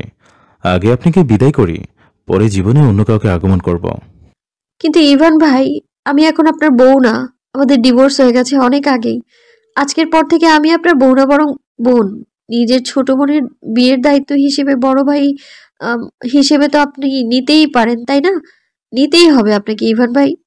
ইনার মুখে বড় ভাই কথাটা শুনে ইভান দুষ্ট হাসি দিয়ে বলে, ওয়াও, বউ থেকে সৌজা বোন আর জামাই থেকে বড় ভাই, দারুণ বিষয়। সম্পর্ক বদলে গেল একটি পলকে। বউ থেকে কে যে বোন হলো রে। ইভানের হাসি ইনার পছন্দ হয় না, তাই সে কোনো কথা না বলে ছাদ থেকে চলে আসে। ইভান পাশে টেবিলে থাকা ফুল নিজের হাতে নিয়ে ছাদে সুন্দর করে সাজাতে থাকে। অন্যদিকে ইনায়া নিজের রুমে চলে আসে, দরজা বন্ধ করে দেয়। তার নিজের উপর নিজের রাগ হচ্ছে। ইনায়া বলে, ইনায়া, তুই কবে থেকে এরকম বেহায়া হয়ে গেলি? ইভান ভাই যখন তোকে ভালোবাসে না, তখন তুই কেন তাকে ভালোবাসবি? যে তোকে ছাদ থেকে ফেলে দিয়ে মেরে ফেলতে চেয়েছে, তার জন্য তুই কান্না কেন করবি? ইভান ভাই যখন তোর বিয়েতে খুশি মনে সব কাজ করছে, তুই কেন মন খারাপ করে থাকবি? এতটা বেহায়া তুই কবে থেকে হলি? কবে থেকে ইনায়া? এদিকে ইনায়া নিজের উপর প্রচুর রাগ হচ্ছে। সে নিজের গালে নিজেই থাপ্পড় দেয়। ইনায়া সেই রাতে ঠিক করে সে নিজের জীবন থেকে ইভানের নাম সব সময়ের জন্য মুছে দেবে, আর কোনোদিন ইভানের জন্য কান্না করবে না। নিজের নতুন জীবন শুরু হচ্ছে, সেখানে ফোকাস করবে। সময় খুব দ্রুত পার হয়ে যায়। আজকে ইনায়ার বিয়ে। চৌধুরী বাড়িতে বিয়ে উপলক্ষে অতিথিরা এসেছে। শহরের অনেক ধনী ব্যক্তিকে আমন্ত্রণ করা হয়েছে বিয়েতে। নিজের রুমে বউ সাজে বিয়ের শাড়ি পরে বসে আছে ইনায়া। তার সাজ প্রায় কমপ্লিট। ইনায়ার পরনে তার মায়ের বিয়ে লাল বেনারসি শাড়ি, গায়ে গয়না, নাকে নোলক, হাতে চুড়ি। মেকআপের লোক বলে। মেকআপ করা মহিলার কথা শুনে ইনা আয়নার দিকে তাকিয়ে দেখে তাকে একদম নতুন বউয়ের মতো লাগছে। নিজের মায়ের বাড়িতে তার সৌন্দর্য যেন দ্বিগুণ বেড়ে গেছে। তবে মনে হয় ভয় হচ্ছে, তার কপালে কি সত্যি কারোর সাথে সংসার করা লেখা আছে? ইনা কি পারবে নিজের ভালোবাসা দিয়ে অচেনা একজন পুরুষের মন জয় করে নিতে? যদি সে ইভানের মতো ইনায়াকে ঘৃণা করে, তখন কি করবে ইনায়া? ইনায়া যখন আয়নার নিজেকে দেখতে থাকে, তখন দরজা দিয়ে রুমে ভেতরে আসে অরুণা বেগম। আয়নার সামনে দাঁড়িয়ে থাকা ইনায়াকে দেখে ওনার চোখ পানি এসে যায়, কারণ আজকে ইনায়াকে দেখতে একদম তার মায়ের মতো লাগছে। নিজের বন্ধুর কথা মনে পড়ে যায় অরুণা বেগমের, কিন্তু খুশির দিনে চোখের পানি ফেলতে হয় না যে, তাই সে এগিয়ে গিয়ে ইনায়ার মাথায় হাত রাখে আর বলে, কি সুন্দর লাগছে আমার ইয়ানাকে। চাঁদের সৌন্দর্য যেন আমার মেয়ের সামনে কম পড়ে যাবে। কারো যেন নজর না লাগে আমার মেয়ের সুখে। ইনায়া ট্রুল থেকে উঠে নিজের মামনিকে জড়িয়ে ধরে, এরপর কান্না করে দেয় আর বলে, মামনি, আমি তোমাকে আর ভালো বাবাকে ছাড়া কি করে থাকবো বলো? এই বিয়ে আমি করতে চাই না মামনি। ইনায়ার কথা শুনে অরুণা বেগম হাসে আর বলে, তোর মামনি আর ভালো বাবাও তোকে ছাড়া থাকতে অনেক কষ্ট হবে রে ইয়ানা, কিন্তু কি করব বল, মেয়ের সুখের জন্য সব কষ্ট সহ্য করতে হবে আমাদের। ইনায়া অরুণা বেগম অনেক সময় কথা বলে। এরপর সবাই ইনায়াকে বিয়ের আসরে নিয়ে আসার জন্য রুমে যায়। অন্যদিকে ইভান বিয়ের সকল কাজ করছে। বরকে গাড়ি থেকে নামিয়ে বিয়ের আসরে নিয়ে যায়। তবে ইনায়ার বরকে তার বড্ড পরিচিত লাগছে, কোথায় যেন দেখেছে সে, কিন্তু মনে করতে পারছে না। বউকে নিয়ে সকলে সিঁড়ি দিয়ে নিচে নামতে থাকে। ইভান সেই দিকে তাকিয়ে দেখে একবার। ইভান দেখতে থাকে ইনায়াকে কি সুন্দর লাগছে। মেয়েটাকে ইভানের চোখ যেন জুড়িয়ে যায়। ইভান দেখতে থাকে ইনায়াকে কি সুন্দর লাগছে। ইভানের চোখ যেন জুড়িয়ে যায় মেয়েটাকে দেখে। সবাই ইনায়াকে বিয়ের আসরে বসিয়ে দেয়। বরযাত্রী এসে ছবি তুলে, এরপর কাজী আসে ইনায়ার কাছে আর বলে, মা, তুমি কি অরণ্য রাজ চৌধুরীকে বিয়ে করতে রাজি? অরণ্য রাজ চৌধুরী নামটা ইনায়া ভালো করে শুনে নেয়, কারণ তার চোখ এখন ইভানের দিকে সীমাবদ্ধ। কাজী আবার জিজ্ঞেস করে, আপনি কি রাজি মা? ইয়ানা, রাজি থাকলে বলেন কবুল। কাজের কথা শুনে ইনা ইভানের দিকে তাকিয়ে দেখে, এরপর চোখে জমে থাকা পানি নিয়ে বলে, কবুল। ইনার মুখে কবুল শুনে সবাই খুশি হয়ে যায়, তার হাত তুলে দোয়া করতে থাকে। অন্যদিকে ইভানের মনের মধ্যে হঠাৎ করে ভীষণ কষ্ট অনুভব হতে থাকে। ইনায়া আজ থেকে অন্য কারো সেটা জেনে তার খুশি হওয়ার কথা, কিন্তু কষ্ট কেন হচ্ছে? সবাই বরকে বিয়ের আসরে নিয়ে আসে একসাথে, তারা ছবি তোলে, কিন্তু ইনা একবারও পাশে থাকা মানুষের দিকে তাকিয়ে দেখে না। সে জানেও তার স্বামীর পরিচয় কি, তাকে দেখতে কেমন। তবে চারপাশে মেয়েদের কথা শুনে মনে হচ্ছে সেই অচেনা লোক দেখতে অনেক সুদর্শন। বিয়ে শেষ হয়ে যায়। চৌধুরী বাড়ি থেকে ইনার বিদায়ের সময় অরুণা বেগম আর মিলন সাহেব কান্না করছেন, কিন্তু ইভান তাদের সামনে আসে নাই। সে তার রুমে চলে যায়। ইনায়া এখন গাড়িতে বসে আছে। জানালা দিয়ে রাতের আকাশ দেখা যাচ্ছে। ইনার পাশে বসে থাকা পুরুষ একদম চুপচাপ বসে আছে। ইনার কোনো ইচ্ছা না থাকে দেখার। গাড়ি অল্প সময়ের মধ্যে বাড়িতেই পৌঁছে যায়। সেখানে একজন মহিলা বের হয়ে আসে বরণ করার জন্য। ইনা সেদিকে বেশি খেয়াল করে না। এরপর তাকে বাড়ির ভেতরে নিয়ে যায়। বর্তমানে ইনার বাসর ঘরে বসে আছে ফুল দিয়ে সজ্জিত বিছানায় সে বসে আছে। তবে তার বর এখনো রুমে আসে নাই। ইনার ভাবনার মাঝে হঠাৎ করে একজন সুষম দেহের অধিকারী লোক রুমে আসে। ইনার বিছানা থেকে উঠে এগিয়ে যায় তার কাছে। এরপর তাকে যখন সালাম করবে তখন সে বলে, ইনায়া, ঠিক এমন করে সারা জীবন আমার পায়ের কাছে পড়ে থাকবেন আপনি, ওখানে আপনার জায়গা। হঠাৎ করে এমন কথা শুনে ইনার সামনে দাঁড়িয়ে থাকা পুরুষের দিকে তাকায়। সামনে এসে যাকে দেখতে পায় তাকে দেখে তার চোখ বড় বড় হয়ে যায়, এক ছটকায় সরে যায় আর বলে, মিস্টার অরণ্য রাজ চৌধুরী আপনি? হ্যালো মিসেস ইনায়া রাজ চৌধুরী, ওয়েলকাম আপনাকে আমার বাড়িতে বা আমার জীবন আসার জন্য। তবে এটা আপনার বাড়ি না, জাহান্নাম আপনার জন্য। আপনার সাথে কি আমার বিয়ে হয়েছে অরণ্য?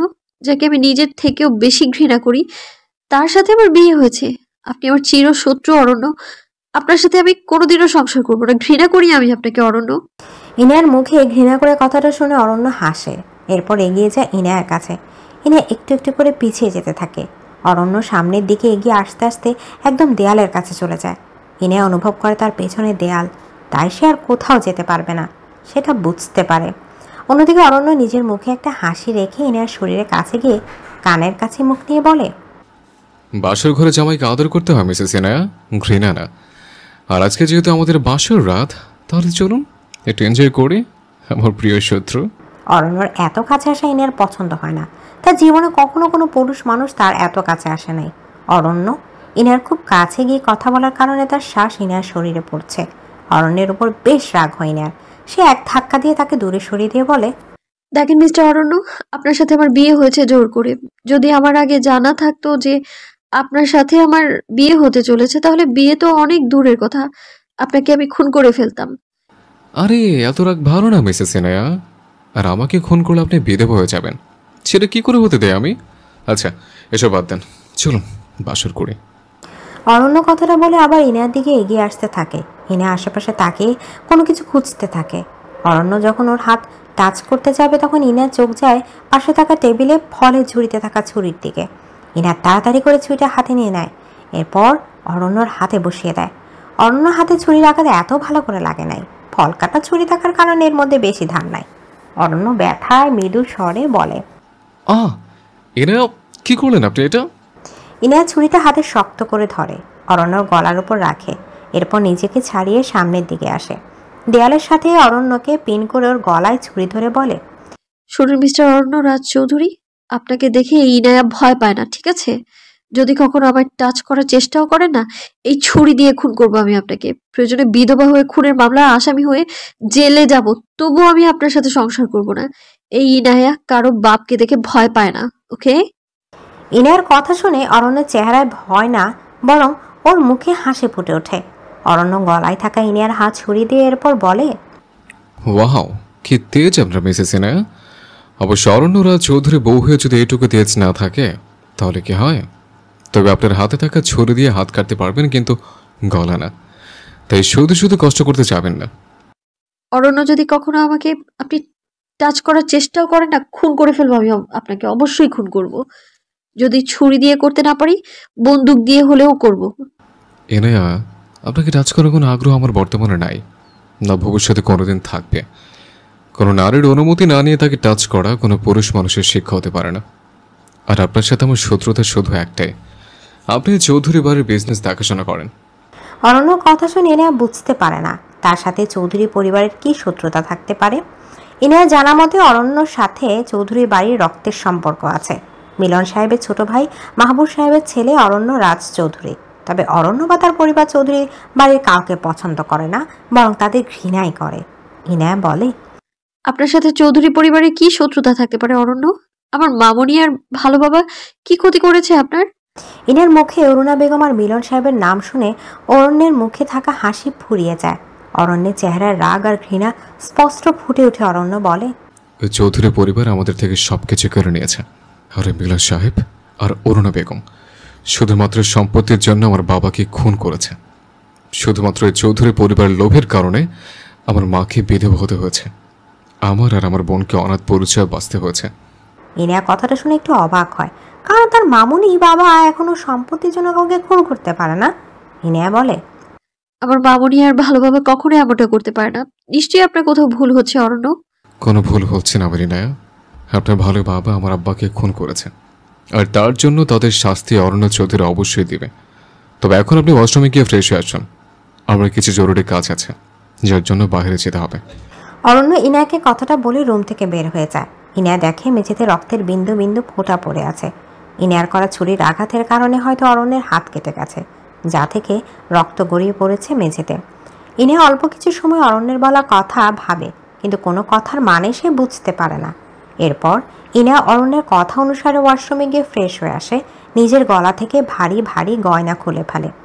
সারাদিন অনেক টায়ার্ড থাকার কারণে বিছানায় শুয়ে ঘুমের পাশে পাড়ি দেয় ইনায়া। রাত যখন 12টা, তখন দরজা খুলে রুমে প্রবেশ করে অরণ্য। ওর হাতে ব্যান্ডেজ করা, মূলত হাতের কাটা স্থানে ব্যান্ডেজ করার জন্য বাইরে চলে গিয়েছিল অরণ্য। রুমে এসে দেখে ইনায়া বিছানায় ঘুমিয়ে আছে। অরণ্য সেদিকে একবার তাকিয়ে দেখে, এরপর নিজের আলমারি থেকে কাপড় নিয়ে ওয়াশরুমে চলে যায়। ফ্রেশ হয়ে এসে বিছানা থেকে বালিশ নিয়ে সোফায় শুয়ে পড়ে। ইনায়ার ঘুমের থাকার কারণে অরণ্যর উপস্থিতির বিষয়ে তার কোনো ধারণা নেই। সকাল 7টা, জানালা কাঁচ ভেদ করে সূর্যের আলো এসে পড়ে ইনায়ার সারা মুখে। ইনায়ার পিটপিট করে চোখ খুলে দেখে সে অচানক একটা রুমে শুয়ে আছে। ইনায়ার মনে পড়ে কালকে তার বিয়ে হয়েছে, তাও বা তার চিরশত্রু অরণ্য রাজ চৌধুরীর সাথে। ইনায়ার রুমের আশেপাশে তাকিয়ে দেখে অরণ্য কোথাও নাই। তাহলে কি অরণ্য কালকে সারা রাত বাহিরে কাটিয়ে দিয়েছে? ইনায়া বলে, এই অরণ্য রাজ চৌধুরী কি রাতে ফিরে আসেনি? তাহলে কি ওনার হাতে থাকা ছুরির আঘাতেও কি ব্যান্ডেজ করেননি? এদিকে ইনায়া মনে পড়ে অরণ্য তার শত্রু, তার কথা সে কেন ভাবতে যাবে? যদি অরণ্য সারা রাত বাড়ি না ফিরে তাহলে তার কি? ইনায়া আর অরণ্য চিন্তা করে না, বরং সে ফ্রেশ হতে ওয়াশরুমে চলে যায়। ফ্রেশ হয়ে আয়নার সামনে দাঁড়িয়ে দেখে সে এখনও বিয়ের শাড়ি পরে আছে। রাতে অতিরিক্ত টায়ার্ড থাকার কারণে শাড়ি না পরিবর্তন করে ঘুমিয়ে পড়েছে। তবে ইনায়ার মনে পড়ে তার কোনো জামা এই বাড়িতে নাই। তাহলে সে কি পরবে? অরণ্য রুমে এসে দেখে ইনায়া আয়নার সামনে দাঁড়িয়ে আছে, তার পরনে কালকে রাতের জামা কাপড়। অরণ্য সেটা দেখে ভ্রু কুঁচকে ইনায়াকে জিজ্ঞেস করে, ইনায়া কি পরে আছেন এটা? এদিকে অরণ্য কণ্ঠস্বর শুনে আয়নার সামনে থাকা ইনায়ার পিছনে ফিরে তাকায়। অরণ্যর পরনে কালকে রাতের পোশাক নাই। তার মানে কি অরণ্য কাল রাতে ফিরে এসেছে? ইনায়ার কথার উত্তর দেয় না দেখে অরণ্য আবার জিজ্ঞেস করে, ইনায়া কি সমস্যা আপনার? কথার উত্তর দিচ্ছেন না কেন? আর কি পরে দাঁড়িয়েছেন আপনি? অরণ্যর কথা শুনে ইনায়া নিজের ভাবনার জগৎ থেকে বের হয়ে আসে। তবে সে অরণ্যর কথার উত্তর না দিয়ে আশেপাশে কি যেন খুঁজতে থাকে। অরণ্য অবাক হয়ে আবার জিজ্ঞেস করে, আপনি তখন থেকে কি খুঁজে যাচ্ছেন ইনায়া? আপনার চোখ দুটো খুঁজে যাচ্ছি অরণ্য। আপনার চোখ কোথায় হারিয়ে গেছে? অরণ্য, যদি আপনার চোখ যদি আপনার সাথে থাকে তাহলে কেন জিজ্ঞেস করছেন কি পরে আছি? যেহেতু বিয়ে হয়েছে তাই অবশ্যই শাড়ি পরে বের থাকবো, তাই না? ইনায়ার কথা শুনে অরণ্য রাগ হয়, তবে সে শান্ত হয়ে বলে, আমার চোখ আমার সাথে আছে, চোখ আমার একদম ঠিক আছে, কিন্তু আমি আপনাকে জিজ্ঞেস করেছি এখন এই বিয়ের শাড়ি কেন পরে আছেন? বাড়িতে মেহমান এসছে নতুন বউকে দেখার জন্য। মেহমান এসেছে দেখে আমি কি করব? মেহমানের মানে জোকার হয়ে নাচতে হবে আপনাকে? ইনায়া, জোকার হয়ে নাচটা বরং আপনিই করেন অরণ্য, কারণ আপনার চেহারা বা কাজের সাথে জোকারের অনেক মিল রয়েছে। ইনায়ার কথাটা বলে বাইরে বের হয়ে যেতে চায়, তখন অরণ্য সামনে যায়। অরণ্যের এমন করে সামনে দাঁড়িয়ে থাকা দেখে ইনায়া বেশ বিরক্ত হয়। অরণ্য বলে, কি বললেন আপনি? আপনি কানা জানতাম, এখন কি কানেও কম শুনেন নাকি? মানে মামুনি আমার সাথে কার বিয়ে দিয়েছে, জামাই তো না, পুরো অটিস্টিকের ডিব্বা। এদিকে অরণ্য সামনে দাঁড়িয়ে থাকার কারণে ইনায়া বাইরে যেতে পারে না। সে আবার ফিরে এসে আয়নার সামনে দাঁড়িয়ে যায়। ইনায়ার কথা শুনে অরণ্য ভাবে অন্য মানুষের বউ তাদের জামাইকে কিউটে ডিব্বা, বাবু সোনা কত কিছু বলে ডাকে, আর তার বউ তাকে অটিস্টিকের ডিব্বা বলে ডাকে। অরণ্য কথাটা ভেবে নিজের কপালের উপর নিজেরই কষ্ট লাগে, কিন্তু এখন ঝগড়া করার সময় নাই। অরণ্য বলে, আপনি নিজের জামা কাপড় বাড়ি থেকে নিয়ে আসেন নাই না? না। আচ্ছা ঠিক আছে, সমস্যা নেই। আমি সাইমা মানে আমার বোনকে বলছি আপনার জন্য শাড়ি আর হালকা জামা কাপড় নিয়ে আসতে। আর বাড়িতে মেহমান এসছে, তারা নতুন বউ দেখতে চায়। সুন্দর করে রেডি হয়ে নিচে আসেন। অরণ্য কথাটা বলে রুম থেকে বের হয়ে যায়। এরপর নিজের বোনের রুমে যায়। অরণ্যের বোন সাইমা, ওর বিয়ে হয়ে গেছে, কিন্তু ওর স্বামী বিদেশ থাকায় যার জন্য সে এই বাড়িতে থাকে। অরণ্য তার বোনের রুমের দরজা দিয়ে ভেতরে ঢুকে যায় আর বলে, সাইমা, ভাইয়া বলো। তোর ভাবি বাড়ি থেকে কোনো শাড়ি নিয়ে আসে নাই। তোর কোনো নতুন শাড়ি থাকলে ওকে পরিয়ে দে। আর বাড়িতে মেহমান এসছে, ওনাদের সামনে সাজিয়ে নিয়ে যা। অরণ্য সাইমাকে তার রুমে পাঠিয়ে দেয়। সাইমা অরণ্যর রুমে এসে দেখে ইনায়া নিজের রুমে চুল মুছতে থাকে। সাইমা এসে দরজায় টোকা দেয় আর বলে, রুমে আসতে পারি ভাবি? এদিকে রুমের বাইরে থেকে কোনো মহিলার ডাক শুনে ইনার রুমের বাইরে তাকিয়ে দেখে একজন মহিলা সেখানে দাঁড়িয়ে আছে। ইনায়া বুঝতে পারে এটা অরণ্য। বোন সাইমা ইনার শান্ত স্বরে বলে, জি ভেতরে আসুন। ইনায়া জবাব পেয়ে সাইমা রুমে ঢুকে আসে। এরপর ইনায়াকে দেখে বলে, বাহ, কি মিষ্টি দেখতে আমার ভাইয়ের বউকে, একদম পরীর মতো। ধন্যবাদ আপু। ইনায়ার সাথে বেশ অনেক সময় কথা বলে সাইমা। এরপর তো সাজিয়ে নিয়ে আসে মেহমানদের সামনে। সকলে অনেক প্রশংসা করে। ইনায়ার রূপে বেশ অনেক সময় পরে সকল মেহমান বাড়ি থেকে বিদায় নেয়। ইনায়ার নিজের রুমে চলে আসে। তখন ওর পিয়ে সিফাত ওকে কল দেয়। Hello Inaya ma'am. সিফাত বলো। ম্যাম, আপনার নামে আদালত থেকে একটা নোটিশ এসেছে। আপনার যেহেতু বিয়ে হয়ে গেছে তাই আমি অনন্যা স্যারের বাড়িতে সেটা পাঠিয়ে দিয়েছি। আমার নামে আদালত থেকে নোটিশ? কোনো বিজনেসের বিষয় কি সিফাত? জানি না ম্যাম। সিফাতের কথা শুনে এনে একটু অবাক হয়ে যায়। এরপর রুম থেকে বেরিয়ে নিচে নেমে যায়। বাড়ির দরজার কলিং বেলের শব্দ শোনা যায়। ইনায়া গিয়ে দরজা খুলে দেয়। একজন লোক একটা চিঠি ইনায়ার হাতে ধরিয়ে দেয়। সরকারি কাগজ মনে হচ্ছে। ইনায়া কাগজটা খুলে পড়ে, যা দেখে তাতে সে অবাক হয়ে যায়। ইনায়া বলে, হোয়াট? এটা কি করে সম্ভব? এই চিঠির মানে কি? এখন কি করব আমি? ইনায়া চিঠিটা পড়ে আর চোখে বিশ্বাস করতে পারছে না। মানে আদালতের নোটিশ ভুল হতে পারে না, কিন্তু এই নোটিশের মানে কি তার কোম্পানির সকল কাজ বন্ধ করে দিয়েছে?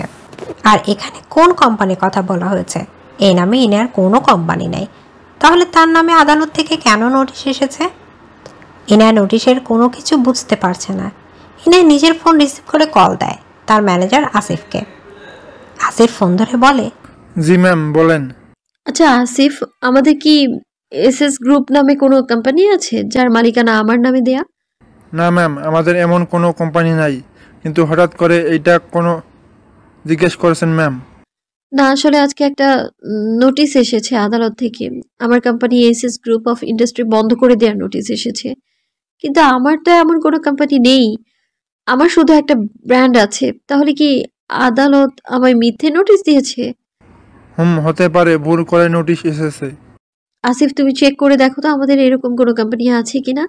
আদালত থেকে মিথ্যা নোটিশ সাধারণত আসে না। তুমি চেক করে আমাকে ফোন দিয়ে জানিয়ে দাও। Okay ma'am. ইনা ফোন রেখে হাতে থাকা চিঠি আবার ভালো করে পড়ে, কিন্তু সে বুঝতে পারে না এই এসএস গ্রুপের মালিক সে হবে কেন। তার নামে এমন কোনো কোম্পানি নাই। তাহলে ইনা নিজের রুমে চলে যায়, সেখানে টেবিলে নোটিশ রেখে দেয়। হঠাৎ করে ইনার ফোনে একটা কল আসে। ইনা তা দেখে অরুণা বেগমকে ফোন করে। ইনা ফোন রিসিভ করে বলে, মামুনি কেমন আছো তোমরা? ভালো বাবার নাস্তা কেমন আছে? এখানে প্রত্যেকেই ভালো আছে। আচ্ছা তোর কথা বল, অরণ্য সাথে দেখা হয়েছে মানে? ওর সাথে বিয়ে দিয়েছি বলে কি নিজের মামুনির ওপর তোর রাগ হয়েছে? আর অরণ্য কি তোর ওপর কোনো অত্যাচার করেছে? অরণ্যের নাম শুনে ইনার হাসি মুখ থেকে উঠে যায়। তবে সে অরুণা বেগমকে কষ্ট দিতে চায় না। অরুণা বেগম যদি জানতে পারে ইনায় অরণ্যকে নিজের স্বামী হিসেবে মেনে নিতে পারে নাই, তাহলে ওনার মনে অনেক কষ্ট লাগবে, যা ইনায়া চায় না।